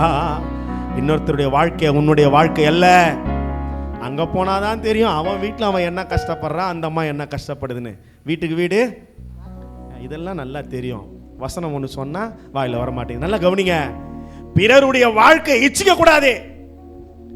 ஆண்டவர் 10 கட்டளை சொல்லினே வராரு. இவெல்லாம் இது எதிர்காலத்தில் செய்வான். கடைசி என்ன சொல்றாரு? பிறனுடைய வேலைக்காரன், பிறனுடைய வேலைக்காரி, பிறனுடைய யாவும், பிறனுடைய மனைவி எதுவுமே என்ன பண்ணாத, நீ ஆசைப்படாத, திரும்பி கூட பார்க்க கூடாது ஆண்டவர் சொல்றார். ஆமாவா இல்லைங்களா? அப்போ குடும்பத்தை நேசித்த ஒரு யாக்கோபு எந்த காரியத்திலும் ஈடுபடல. தன் குடும்பத்துக்கு நேர்மையானவனாய், பிள்ளைகளை நேசிக்கிறவனா. பிள்ளை இறந்துட்டான உடனே நான் செத்தாலும் பரவாயில்லை. யாருக்காக? யோசேப்புக்காக அழுவுறாரு. யோசேப்பை நேசிக்கிறாரு. குடும்பத்தை நேசிக்கிறவனை தான் கர்த்தர் ஆசீர்வதிக்கிற. கைகளை உயர்த்துங்களேன். எனக்கு கொடுக்கப்பட்ட மனைவி நான் இன்னும் அதிகமா நேசிக்கணும். எனக்கு கொடுக்கப்பட்ட கணவனை நேசிக்கணும். குறை சொல்லியே காலத்தை ஓட்டுறாத. அவர்கிட்ட இருக்கிற ஏதோ ஒரு நல்லது இருக்கும், அதை சொல்லி கர்த்தருக்குள்ள நீ ஜெபித்து ஜெபித்து ஆதாயப்படுத்து. ஒரு நேசத்தின் மனப்பான்மை, நேசத்தின் மனப்பான்மை. பிள்ளைகள் இளம் பிள்ளைகளப்பா, இளம் பிள்ளைகளப்பா. அந்த பிள்ளைகளை நான் வேகமா ஓட்டினா மடிஞ்சு போயிடுவாங்க. பிள்ளைகளை குறித்தே ஒரு கவனம், பிள்ளைகளை குறித்தே ஒரு கரிசனை யாக்கோபுக்குள்ள இருந்தது. என் குடும்பம் அழியும்படி அவன் வெட்டி போட்டுருவானே, என் குடும்பம் அழிஞ்சிடக்கூடாதப்பா, என் குடும்பம் அழிந்து போகக்கூடாது என்று எப்பொழுதும் ஒரு இருதயம் உடையவர் தான் இந்த யாக்கோபு. 35ஆம் அதிகாரம் திருப்பி கொள்ளுங்களாமா? 35ஆம் அதிகாரத்தில் 17-18 வசனம் வாசிக்கலாம். பிரசவிக்கும் போது அவளுக்கு கடும் வேதனையா இருக்கையில், இப்ப ராகேலுக்கு 2வது குழந்தை பிறக்குது. மருத்துவச்சி அவளை பார்த்து, பயப்படாதே, இந்த முறையும் புத்திரனை பெறுவாய். முதல்ல நீ யோசேப்பை பெற்றுட்ட, இந்த முறையும் உனக்கு ஒரு ஆம்பளை பையன் தான் பிறந்திருக்குதுன்னு சொல்றாங்க. அவள் மரணத்துக்கு நேராக கடந்து செல்லுகிறார். மரண காலத்தில் அவள் ஆத்துமா பிரியும் போது அவள் அவனுக்கு பெனினி என்று பெயரிட்டாள். பெனோனின்னு பேர் வைக்கிறாங்க. பெனோனி அப்படின்னா துக்கத்தின் மகன், வியாகுலத்தின் மகன் அர்த்தம். அம்மா என்ன பேர் வைக்குது? ஹலோ, அம்மா என்ன பேர் வைக்குது? பெனோனி பேர் வைக்குது. அவன் தகப்பனோ அவனுக்கு. இது நல்லா கவனிச்சு அப்படின்னா, அம்மா ஒரு பேர் வைக்குது, ராகேல் ஒரு பேர் வச்சிடறாங்க. 10 மாசம் சுமந்து உயிர் போற நிலைமையில ஒரு அம்மா பேர் வைக்குது. என்ன சொல்லுவாங்க? அவன் சாகும்போது வச்ச பேர், அந்த பேர் இருக்கட்டும். என்ன பேர் அது? துக்கத்தின் மகன். உன்னால் தானே உங்க அம்மா செத்துச்சு. ஒரு பிரசவத்தில் ஒரு பிள்ளை பொழைச்சிச்சு, அம்மா இறந்துச்சுன்னு என்ன சொல்லுவாங்க அந்த பிள்ளையை பார்த்து? இந்த காலம் சொல்கிறாங்களா இல்லைங்களா? நீ உனக்கு ஜீவனை கொடுக்க உங்கள் அம்மா என்ன பண்ணிச்சு? ஜீவனை விட்டுருச்சுப்பான்னு சொல்லுவாங்க. இன்னும் கொஞ்சம் கொச்சமாக சொல்லணும்னா, நீ உங்கள் அம்மா சாவச்சிட்டு வந்துட்டு அப்படின்னு சொல்லுவாங்க நம்முடைய பாஷையில் சொல்லணும்னா.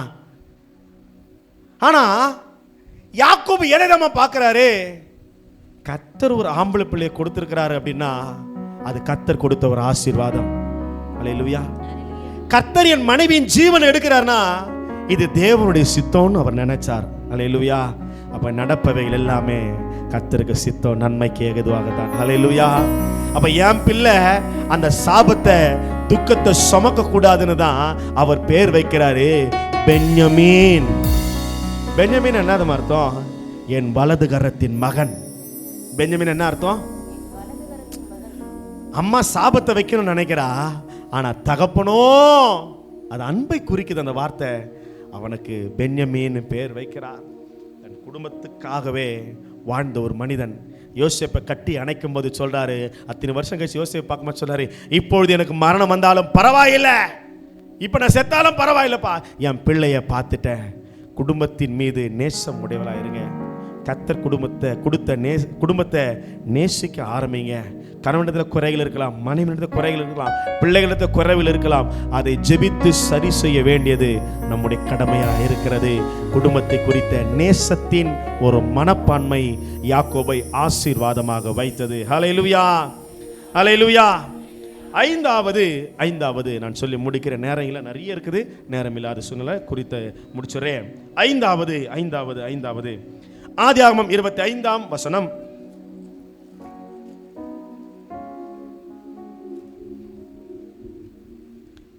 ஆதியாகமம் 25 24-26 வாசிக்க பார்க்கலாம் வேகமா. பிரசவ காலம் பூர்ணமான போது அவள் கர்ப்பத்தில் இரட்டை பிள்ளைகள், 2 பிள்ளை ரெபெக்காள் வயித்துல இருக்குது. இது யாக்கோபு பிறக்கும் போதே. மூத்தவன் சிவந்த நிறம் உள்ளவனாயும் சர்வாங்கமும் ரோம அங்கி உடம்பெல்லாம் முடியா வச்சுன்னு ஒருத்தன் பிறகுறான். அவனுக்கு ஏசா என்று பெயரிட்டார்கள். Right, okay. அடுத்தது, பின்பு அவன் சகோதரன். நல்லா கவனிங்க. பின்பு அவன் சகோதரன். பின்பு அவன் சகோதரன். என்ன எல்லாம் தூங்குறீங்க? சொல்லுங்க. பின்பு அவன் சகோதரன். யார் இந்த சகோதரன்? ஏசாக்கு சகோதரன். ஏசாவின் சகோதரன் யாரு? யாக்கோபு. ஐயோ. பின்பு அவன் சகோதரன் ஏசாவின் சகோதரனாகிய யாக்கோபு தன் கையினாலே உள்ளவே ஃபைட் நடக்குது. வயிற்றுல ரெண்டும் அடிச்சுக்கிறான். ஏய், நான் தாண்டா பெரியவன், நான் தாண்டா சின்னவன். ரெண்டும் உள்ள சண்டை போட ரெஸ்லிங் நடக்குது. WWE உள்ள நடக்குது. அடிச்சுக்கிறான், முட்டிக்கிறான். இந்த மாதிரி வயிற்று வலி தாங்கலை, போய் ஆண்டவர் சமூகத்தில் விழுந்து ஜெபம் பண்ணுது. எப்பா என்னான்னு தெரியல, வயிறு ஒரே கலக்கமாகுது, புரட்டி போடுது, ஒரே வாந்தியா வருது. வேதாகமத்தில் முதல் இரட்டை பிள்ளைகளை பெற்றெடுத்த ஒரு தாய், கலக்கமாகுது, வயிறு உமாம் பெருசாகுது. சொல்றாங்க, உன் கர்ப்பத்தில் 2 பிள்ளைகள் இருக்குதுமா, மூத்தவன் இளையவனை சேவிப்பான், பெரிய சந்ததி உருவாக போகுது. ஒரு குழந்தை பிறக்குதுன்னா தலை முன்பாக வருகிறது இல்லையா? ஒரு இதுவா சொல்றேன், ஒரு குழந்தை பிறந்துச்சு, அடுத்த குழந்தை பிறக்க போகுது, 2வது ஒரு ஆண் பிள்ளைங்க வெளியே வருதுன்னா முதல்ல தலை வெளியே வரணும்.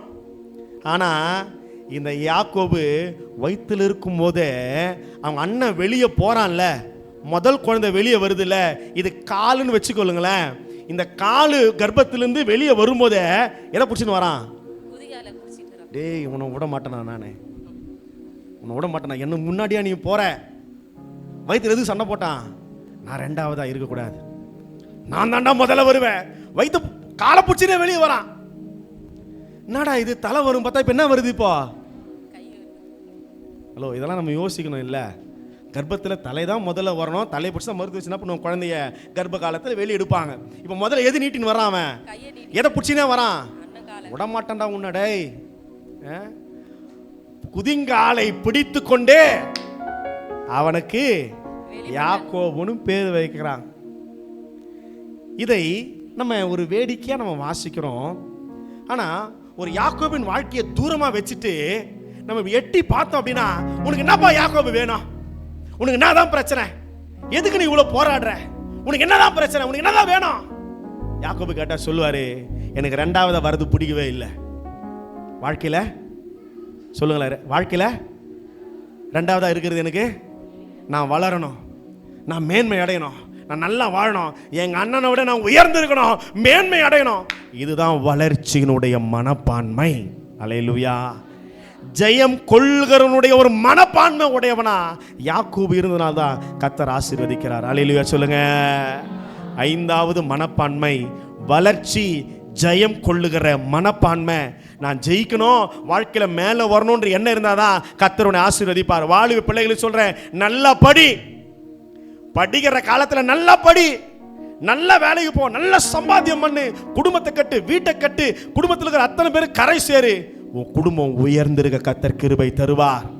படிக்கிற காலத்துல படிக்காம விட்டுறாத. படிக்கிற காலத்துல பைக்கில் சுத்துறான், இன்ஸ்டாகிராம்ல இருக்கிறான், ஃபேஸ்புக் இருக்கிறான், இதெல்லாம் கண்ணுக்கு கவர்ச்சியா தெரியும். ஆனா ஒரு குறித்த காலத்தை நீ தவற விட்டுட்டீன்னா அது திரும்ப கிடைக்காது. இன்னைக்கு படிக்கலனா யாரும் மதிக்க மாட்டான், நல்ல வேலையிலனா யாரும் மதிக்க மாட்டான், ஒரு பெண் கொடுக்க மாட்டாங்க. வாழ்க்கை குறித்த அநேக கேள்விக்குறிகள் உண்டு. வளர்ந்துரு வாழ்க்கையில கர்த்தருக்குள்ள. லாபான் பார்த்து சொல்றாரு, என் ஆடு மேடா போடா.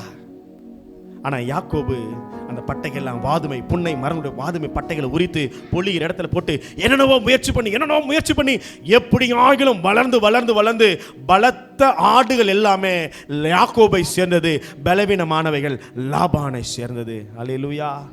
கஷ்டப்படுறார் வாழ்க்கையில, ராத்திரி முழுச போராடுறாரு தேவனோடு. ஆண்டவர் சொல்றார், நீ தேவனோடும் மனுஷனோடும் போராடினா உன் பேர் என்னப்பா? யாக்கோபுப்பா. நான் எப்படி ஆகிலும் வாழ்க்கையில மேல வந்து நான் நினைக்கிறேன். அப்ப ஆண்டவர் சொல்றாரு, இந்த பேரோடு இந்த வாழ்க்கையோடு உன்னால முடியாது. கர்த்தர் இறங்கினாதான் நீ வளர முடியும், ஆசீர்வாதமா இருக்க முடியும். உன் பேர் என்ன? இன்று முதல் உனக்கு இஸ்ரவேல் என்று அழைக்கப்படுவதாக. அல்லேலூயா. யாக்கோபு எத்தன், டிசீவர்னு அர்த்தம் இல்லையா? அப்ப ஆண்டவர் பேர் வைக்கிறாரு, பிரின்ஸ் ஆஃப் காட், தேவ பிரபு. நீ யாருடைய பிள்ளை? இனிமேலே கர்த்தருடைய பிள்ளை, கர்த்தருடைய தாசன் ஆண்டவர் பெயரை வச்சார். அல்லேலூயா. நம்முடைய சாயல் மாறணும், நம்முடைய மனப்பான்மை மாறணும். நான் ரெண்டாவதா இருந்துடக்கூடாது, நான் கர்த்தருக்குள்ள வெற்றி அடையணும். அப்போ சேதமானது எல்லாத்தையும் லாபான் கணக்கு கொடுக்குறாரு. ரொம்ப கணக்கு ஒப்புவிக்கிறவனாயிரு. நான் யாருக்கு பதில் சொல்லணும் அவசியம் இல்லைன்னா சொல்லாத. வாழ்க்கையில கணக்கு ஒப்புவிக்கிறவனாய், உண்மை உள்ளவனாய், பரிசுத்தம் உள்ளவனாய், கடின உழைப்பாளியா இரு. கர்த்தருக்குள்ள வளர பிரயாசப்படு. நீ பிறந்தது ஒருவேளை ஏழ்மையா இருக்கலாம், ஆனா வாழ்க்கை அப்படியே முடிஞ்சிடக்கூடாது. கர்த்தருக்குள்ள நான் வாழ்ந்து சிறந்திருப்பேன், கர்த்தருக்குள்ள எப்படியாவது நான் வாழ்ந்து நான் ஜெயிச்சிடணும். அல்லேலூயா, அல்லேலூயா, அல்லேலூயா. என்னை ஆசீர்வதித்தால் ஒழிய, அப்ப என்ன என்ன எதுக்காக நிக்கிறார், போராடுறாரு? என்னை ஆசீர்வதிங்க, நான் இப்படியே இருந்துடக்கூடாது. பிறப்பிலே வேண்டுமானால் இரண்டாவது பிறந்திருக்கலாம், ஆனா வாழ்க்கையில நான் ரெண்டாவது ஆயிடக்கூடாது. எத்தனை பேருக்கு இது சத்தியம் புரியுது? அல்லேலூயா. இன்றைக்கு ஒருவேளை உன் குடும்பம் ஏழ்மையில இருக்கலாம், ஆனா இந்த ஏழ்மையிலேயே என் வாழ்க்கை முடிஞ்சிடக்கூடாதுப்பா. ஒருவேளை இந்த சபை சின்னதா இருக்கலாம், என்னுடைய ஆசை என்ன தெரியுமா? வரும் காலங்களிலே இந்த சபை மாதிரி 4 மடங்கா சபை உயரணும். எப்படியாவது கர்த்தருக்குள்ள சபையை வளர்க்கணும். அல்லேலூயா. கர்த்தர் அதை பார்க்கிறார். கர்த்தர் நம்முடைய சிந்தைகளை அறிகிறார், நம்முடைய எண்ணங்கள் அறிகிறார், நம்முடைய வாஞ்சைகள் அறிகிறார். கர்த்தர் நம்மளை ஆசீர்வதிக்கிறவராய் இருக்கிறார். அல்லேலூயா. இந்த யாக்கோபை ஆசீர்வதித்த தேவன் உங்களையும் ஆசீர்வதிக்க நல்லவராய் இருக்கிறார். உன்னால முடியாது, கர்த்தரை நம்பு, கர்த்தருக்குள்ள வாழ்க்கை ஒப்பு கொடு. யாக்கோபின் மனநிலைமை பரிசுத்தமான ஒரு ஜீவியம். கர்த்தருக்குள்ள ஒப்பு கொடுக்கப்பட்ட இந்த 5 மனப்பான்மை கர்த்தரை பிரியப்படுத்துறாரு, கர்த்தரை கனம் பண்றாரு, சமாதானத்தை, வன்முறைகளை வெறுக்கிறார், சமாதானத்தை விரும்புகிறாரு, குடும்பத்தை நேசிக்கிறார், பிள்ளைகளை நேசிக்கிறார், கணவன் மனைவியை நேசிங்க. வளர்ச்சி, எப்படியாவது வளரணும், எப்படியாவது பெரிய ஆளாகணும், கர்த்தருக்குள்ள வாழ்ந்து நான் பெரிய ஜாதியா இருக்கணும், சந்தோஷமா சமாதானமா இருக்கணும். அந்த வளர்ச்சியை குறித்த, ஜெயத்தை குறித்த மனப்பான்மை உடையவளா இருந்தா யாக்கோபை ஆசீர்வதித்தவர், கோலும் கையுமாய் வந்தவனை 2 பரிவாரம் உடையவளாய் மாற்றின கர்த்தர் உங்களையும் ஆசீர்வதித்து உங்களுக்கு நன்மை செய்வாராக. ஆமென். அல்லேலூயா. குப்பையில் இருந்த என்னை உயர்த்தி வைத்தீரே, ராஜாக்களோடு என்னை அமர செய்தீரே. குப்பையில் இருந்த என்னை உயர்த்தி வைத்தீரே, ராஜாக்களோடு என்னை அமர செய்தீரே. என்னை உயர்த்தி வைத்தீரே, உயர்த்தி அழகு பார்த்தீரே. என்னை உயர்த்தி வைத்தீரே, உயர்த்தி அழகு பார்த்தீரே. உம்மை போல தெய்வம் இல்ல, உம்மை தவிர விருப்பம் இல்ல, உம்மை விட்டாகதியும் இல்ல, நீங்க இல்லைன்னா நானும் இல்ல. உம்மை போல தெய்வம் இல்ல, தவிர விருப்பம் இல்ல, உம்மை விட்டால் கதியும் இல்ல, நீங்க இல்லைன்னு நானும் இல்ல. நன்றி சொல்ல வார்த்தையே இல்ல இல்ல நினைக்கும் போது. ஐயா, யாக்கோபு ஆசீர்வதிக்கப்பட்ட 5 ரகசியத்தை கர்த்தர் உங்களுக்கு வெளி காமிச்சிருக்கிறாரே. தேவனை பிரியப்படுத்துற ஒரு வாழ்க்கை, கனம் பண்ற ஒரு வாழ்க்கை, வன்முறைகளை விரும்பாத, அடிதடிகளை விரும்பாத, சமாதானத்தின் ஒரு வாழ்க்கை, நேசத்தின் ஒரு மனப்பான்மை, குடும்பத்தை நேசித்து குடும்பத்தை காப்பாற்றுற ஒரு மனப்பான்மை, எப்படியாகிலும் வளரணும், வாழ வேண்டும் என்ற மனப்பான்மை இருந்தா கர்த்தர் நம்மளை ஆசீர்வதிப்பா. உண்மையாகவே 2 கரங்களை உயர்த்தி இந்த ஆராதனையில் வந்திருக்கிற இந்த ஒவ்வொரு குடும்பத்தையும் கர்த்தர் ஆசீர்வதிப்பாராக, கர்த்தர் ஆசீர்வதிப்பாராக. அன்பின் பரலோக பிதாவே, இந்த நாளுக்காக நன்றி செலுத்துகிறேன். உமது ஜனத்தை நான் ஆசீர்வதிக்கிறேன். யாக்கோபினுடைய எல்லா ஆசீர்வாதங்களும் இந்த பிள்ளைகள் வாழ்க்கையில கடந்து வர இந்த 5 மனப்பான்மை உள்ளவர்களாய், வாழ்க்கை முறைகள் உள்ளவர்களாய் நாங்களும் மாற கர்த்தர் கிருபை தாங்க. ஆசீர்வதிங்க. இயேசுவின் நாமத்தில் வேண்டுகிற நல்ல பிதாவே. ஆமென், ஆமென், ஆமென், ஆமென்.